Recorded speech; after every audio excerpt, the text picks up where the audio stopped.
Praise Lord मेरे प्रियो, आज का हमारा विषय है कि कैन ने हाबिल को क्यों मारा। आखिर क्या वजह थी कि कैन ने अपने भाई हाबिल पर जो है प्रहार करके उसको मार दिया।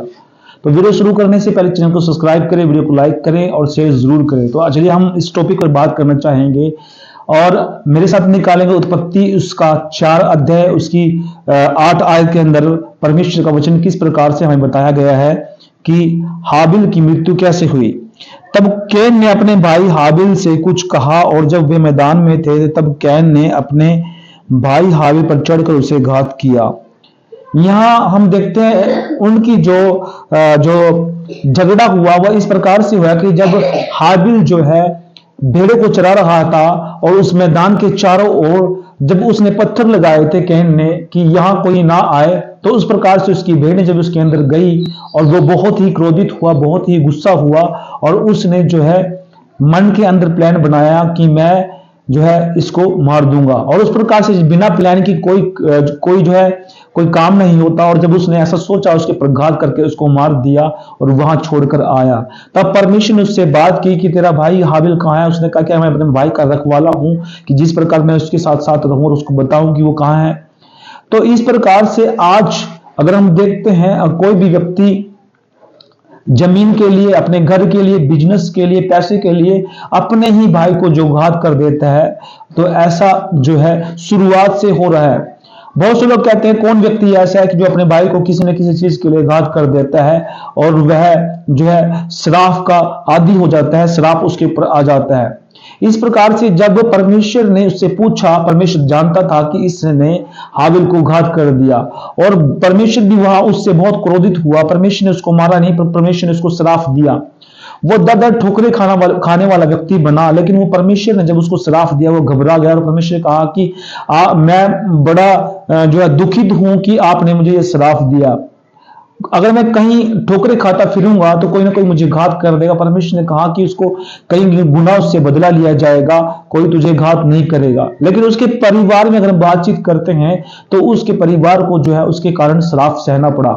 बहुत सारे ऐसे लोग हैं जो अपने खेत खलियान के कारण जो है, अपने कब्जे के कारण जो है, अपनी दौलत के कारण जो अपने भाई का जो है वध कर देते हैं, अपने भाई को मार देते हैं, उसको कत्ल कर देते हैं। इस प्रकार से जो है ये घटना शुरुआत से ही लेकर आ रही है।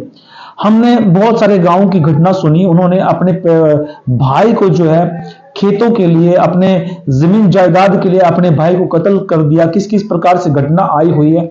मैंने बहुत साल पहले घटना सुनी थी, उस गांव का नाम तो नहीं लूंगा। उस व्यक्ति ने क्या किया, अपने भाई को जो है उसको कत्ल करके, काट करके जो है खेत खलियान के अंदर दबा दिया। और जब उसके परिवार वालों ने उससे पूछा कि वो कहाँ गया है, बहुत समय हो गया आज तक वो नहीं आया, उससे संपर्क किया, तब उनको शक आया कि कुछ दिन पहले उनका झगड़ा हुआ था। और इस प्रकार से उस झगड़ा होने के साथ साथ उन्हें पता चला कि जिस व्यक्ति पर शक था पुलिस कार्रवाई हो, और उन्होंने एफआईआर दर्ज करवाई। उसके बाद उस व्यक्ति को पकड़ा और उस पर जब तंज कसा पुलिस ने, उससे कुछ जो जानकारी मिली उससे पता चला कि उसने अपने भाई का ही कत्ल कर दिया। इस प्रकार से आज व्यक्ति इतना मदहोश हो गया है कि अपने ही वार्तालाप के कारण, अपने ही जरूरतों के कारण, अपने लालच के कारण अपने भाई बंधु का जो है कत्ल कर देता है। इस प्रकार से जो है आज हो रहा है। मैं आपको बताना चाहता हूं कि जिस प्रकार से कैन ने अपने भाई हाबिल पर चढ़कर जिस प्रकार से उसको कत्ल किया, उससे उसकी माता ही नहीं, उसका भाई नहीं, बल्कि परमेश्वर भी उससे नाराज हुआ और परमेश्वर ने उसको श्राप दिया। अगर आपके बीच में भी कोई ऐसा व्यक्ति है जो अपने भाई से नाराज है, या अपने भाई से जो है जायदाद लेना चाहता है, या उससे जो है जमीन लेना चाहता है, उससे बिजनेस लेना चाहता है, कत्ल करने की बजाय उससे बैठ करके जो अगर वार्तालाप करे तो वो बेहतर है। वो परमेश्वर की आशीष से पाएगा, बरकत पाएगा। अक्सर हमारे परिवार में जब हम रहते हैं, हमारा झगड़ा हो जाता है, मनमुटाव हो जाता है, उसका मतलब ये नहीं है कि अपने भाई को जो है हम कत्ल कर दें या उसको घात कर दें। परमेश्वर ने साफ साफ कहा अपने वचन के अंदर, बाइबल में कहती है कि तू अपने भाई से प्रेम कर। और प्रेम जो है एक उत्तम मार्ग है। प्रेम कभी किसी को घात नहीं करता, किसी पर डा नहीं करता, क्रोध नहीं करता।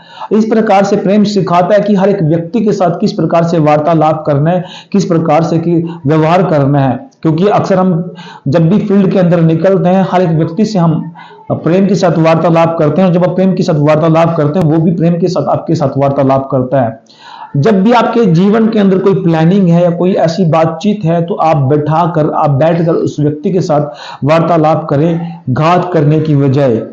और इस प्रकार से हम देखते हैं कि जब हाबिल और कैन का झगड़ा हुआ तो उसने अपने भाई को घात किया। वह हम कहते हैं कि जो है मनुष्य की शरीर के अंदर फर्स्ट मृत्यु आई, और यहां ये भी देखते हैं कि कैन ने अपने भाई हाबिल को मारा। तो इस प्रकार से वो जो लड़ी चल रही है शुरुआत से, इस प्रकार से बहुत सारे जो लोग हैं इस प्रकार से अपने जमीन जायदाद के कारण, बिजनेस के कारण, गाड़ी के कारण, या कोई ना कोई छोटी मोटी परिवार के अंदर बातचीत हो जाती है, इस प्रकार से अपने भाई को घात कर देते हैं। सरासर ये बहुत पाप है और ये पाप हमें नहीं करना है, क्योंकि अपने माँ के बच्चे को जहां से हम पैदा होते हैं, चाहे हम 2 हो 3 हो, वही खून को हम अपने हाथों से कत्ल कर देते हैं। कितनी घिनौनी बात है, और ये सरासर बहुत बड़ा पाप है। परमेश्वर नहीं चाहता कि आप अपने भाई के साथ ऐसा वार्तालाप करें, और ऐसा वार्तालाप करने वाले जो है परमेश्वर के दंड के भोगी होंगे।